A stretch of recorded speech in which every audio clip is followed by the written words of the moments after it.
the 3 parts of a neuron, guys?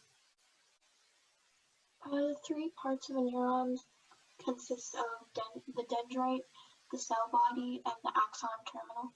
Yes, thank you. And thank you as well, Kana, as well, like dendrites, axon, and a cell body. Yes, awesome. So once there are enough impulses, so the dendrites receive these inputs, these X values in a way. So it's like a computational unit.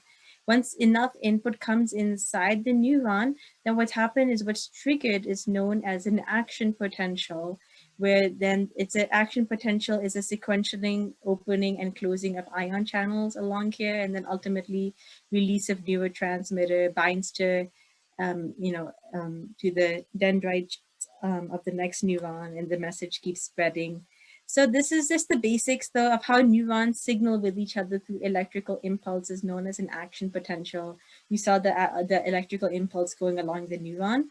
That's the basics of how, like, we control our muscles, how we think, how we're talking, how we're thinking.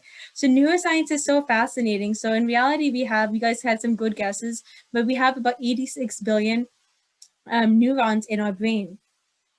So there are other cell types besides the neurons that are called glial cells, and they support our brain. So we probably know more about the surface of the moon than we do about the neurons in our own brain. So we have neurotransmitters like dopamine. Do you guys know how many neurotransmitters we have overall?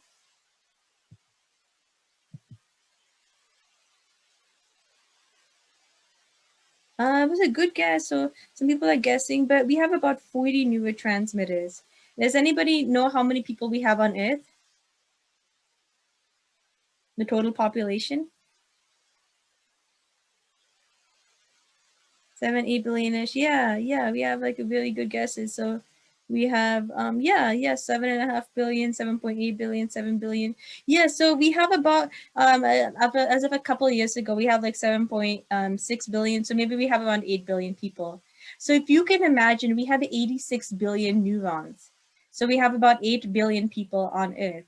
So if we have 10 times the population on Earth, that's the number of neurons that we have, around 10 times the number of people on Earth. And each single person is holding hands with 10,000 other people, and because each neuron can communicate with around 10,000 other neurons. And we can speak up to 40 languages at the same time. Well, that is the scale of the human brain. Well, how did they figure this out? How did they figure this out? You know, like if you even watch this part here, Communicate with each other, relaying messages throughout your body and powering all of your thoughts and actions. see, neurons exist in complicated networks like these in our brains and our spinal cord.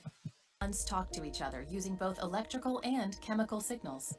Messages start as electrical signals traveling rapidly down a neuron. These signals are called action potentials. When they reach the gap between two neurons, the messages need some help to get across. The information is transformed from an action potential into a chemical message, which crosses the gap called a synapse. The release of those chemical messengers can trigger an action potential in the neuron on the other side of the synapse, conveying the message onward.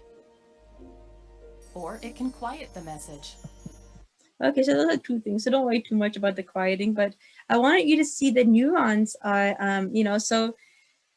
essentially the scale of our brain is about having 10 times the number of people on this planet, and each person is holding hands with 10,000 other people speaking about 40 different languages at the same time. That's like pretty complicated, right? That's like the scale of our human brain. So how did scientists figure all this stuff out so far? You know, our brain is so mind-blowing. So they looked into the primary visual cortex here, and then they discovered that these cells are basically organized by layers, these neurons, and within each layer they function similarly. Well, how did they find this out? So, these are neurons. So neurons are types of cells. You know, we have cells, we have neurons, we have lung cells, we have muscle cells, we have cells all over in our body. We have immune system cells as well. We have different types of cells. So these are types of, neurons here. So this is this neuron over here. This is represented here. Each of these is a neuron. And within neurons, we have like different types of neurons. So they looked in this primary visual cortex and found that neurons are organized by layers as well. So like this axon will be communicating with this dendrite. You know, these neurons are communicating with each other. Well, how did they find this out? So how many of you guys have cats at home?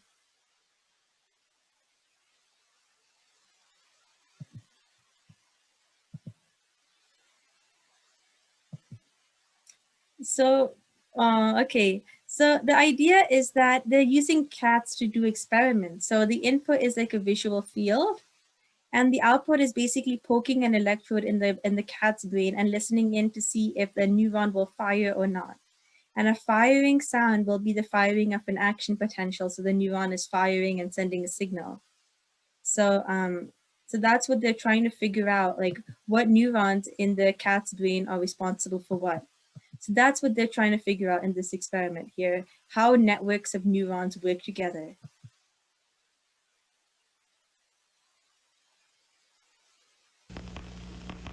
So whenever you hear this popcorn sound, that's like an action potential being fired. So please pay attention about what you guys notice here.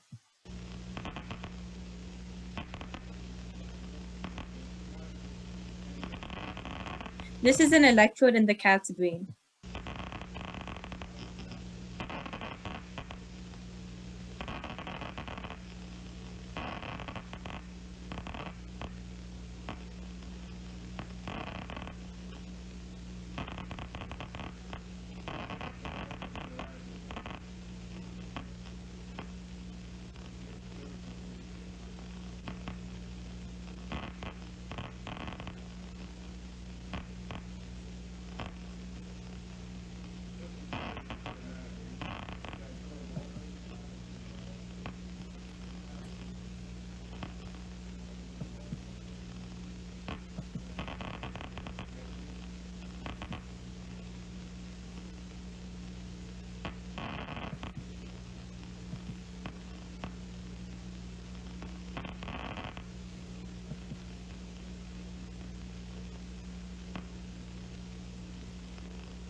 So what do you guys notice here?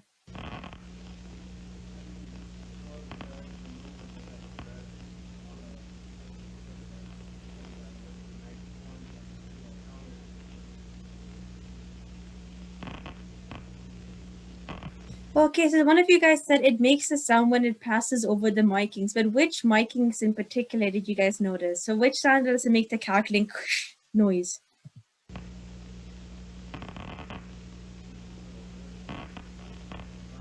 Anybody notice it? The X's, yes, exactly. So what this action potential is doing is it's signaling whenever it's going across these X's. See, across these X's, nothing else. If other lines could have been like, you know, this or like this or like this, but it's not. It's only firing when it goes exactly over the X's. See? Not much.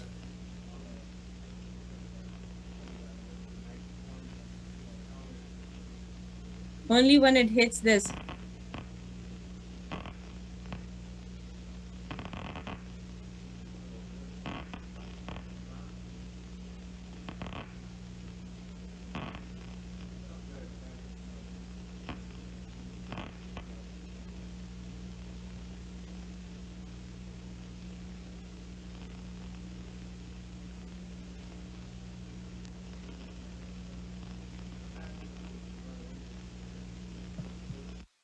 So the idea is that an action potential here is being triggered whenever the electrode is, you know, whenever it's placed over these x axes.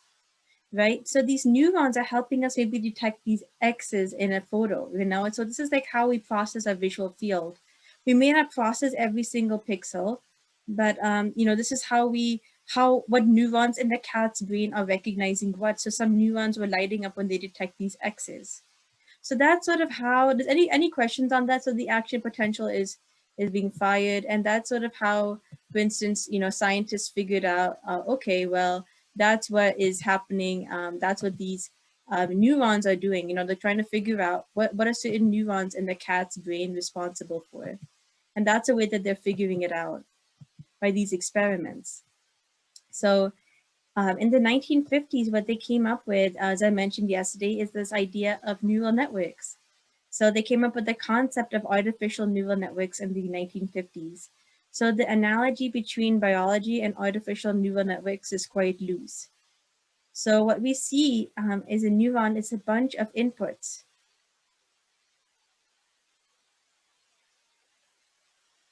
Yeah, yeah. So a neuron is just basically has a bunch of inputs. So here we see in this. And so the idea is that if we want something that is intelligent, right? Like, so they were thinking, how does our brain connect with each other? How does it send signals? How do these neurons work together, firing, you know, determining an action potential, signaling to another neuron in our brain? So they were saying, okay, well, if this is how our brain works, if we want to make something that's artificially intelligent, why don't we try to build something based on how our brain works? So this is a real biological neural network in biology. And what we thought of in the 1950s is the idea of an artificial neural network. So as you guys go into this, you know, artificial intelligence, machine learning, data science, if you talk about neural networks to a biologist or someone, and they ask you, hey, are you talking about the neural networks, you know, between neurons in the brain? Then you shouldn't say no, because you shouldn't say no, that's different. You could say, actually, you know, it's sort of based on actually these are artificial neural networks. These are mathematical ways, you know, to do classification. You know, these are AI models that are made, and they're actually based on how the human brain signals. So it's actually borrowed from real biology. So, so it's actually based on this biology. And we see here neurons as signaling to each other across in layers. And similarly here, you will see in this neural network, we see this neural network with an input of these 3 neurons. And how many outputs do you guys see in the output layer? How many neurons there?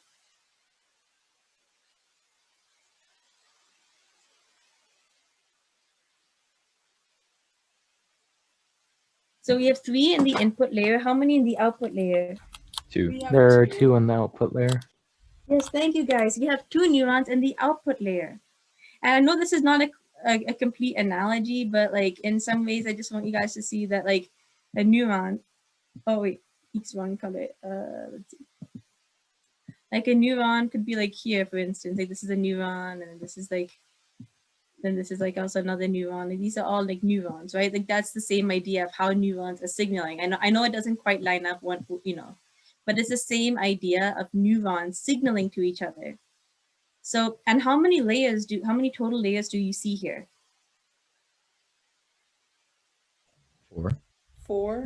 Yes, awesome. We have an input layer and we have an output layer. Do you guys know why these are hidden? Why these are called hidden layers?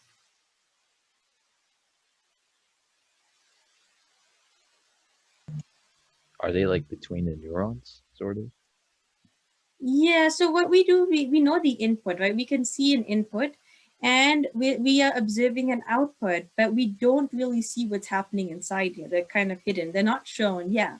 It's sort of like you're putting in something else is happening, and you know, it's like, you know, you're pressing a black box, you know, you can see the outside, something's happening, and it's like a smoothie maker or something, or one of those automatic. I know in Wisconsin and the Quick Trips, they have like the smoothie maker, and you can maybe observe how it's happening, but imagine like you don't see what's really happening behind the scene. And you just see some input and you see some output, and then there are these hidden layers, 4 hidden layers. So the idea is that neurons are signaling to each other here. This is a neuron, that's a neuron, neuron, neuron, neuron. These are all neurons. They're signaling to each other. There's 2 hidden layers. So, we have certain inputs and we have an output layer as well. And this is a general architecture. So artificial neurons work together to form networks to have complex functions. So this is based on the biology idea of how neurons in our brain signal. And each of these is a neuron. Remember, a neuron looking like this with dendrites to receive input. Axon transmits an action potential if it reaches a threshold. And then it fires along the axon terminal to the next neuron. So it fires some output.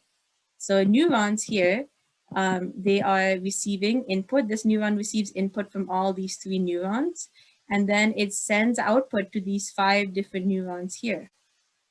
So it's like the same kind of idea here that we've used.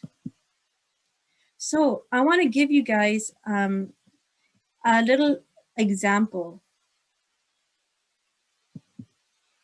Okay, so I want to give you guys an example. So here we also call this a deep network because a deep neural network because it's deep, it can have many hidden layers as well. And this is just one example of one architecture, like one way of setting this up. So, networks of neurons, they can work together. They're just a bunch of inputs here, a bunch of values here. And we'll work through an example. But, and each of these, I want you guys to just keep in mind that this neuron is sending a signal, this 0.3 neuron, it's a value, it's sending the signal to this neuron, for instance, through this arrow. And this value can be anything usually between 0 and 1. And it can send a value to this one as well. And it's sending basically inputs to all these neurons here. And whatever it's sending to each neuron can differ. Like maybe it's sending 0.9 here, maybe 0.3, 0.4, 0.6.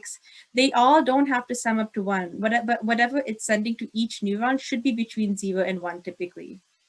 But it can say whatever it feels like to each of these neurons. But part of, and that's the idea, that we are given an input and the input has a set of values. And then from that, our goal is to try to come up with a model. This is how the model looks that can correctly predict the output as much as possible. Like correctly predict, are you wearing a mask or not? Like that's the key idea.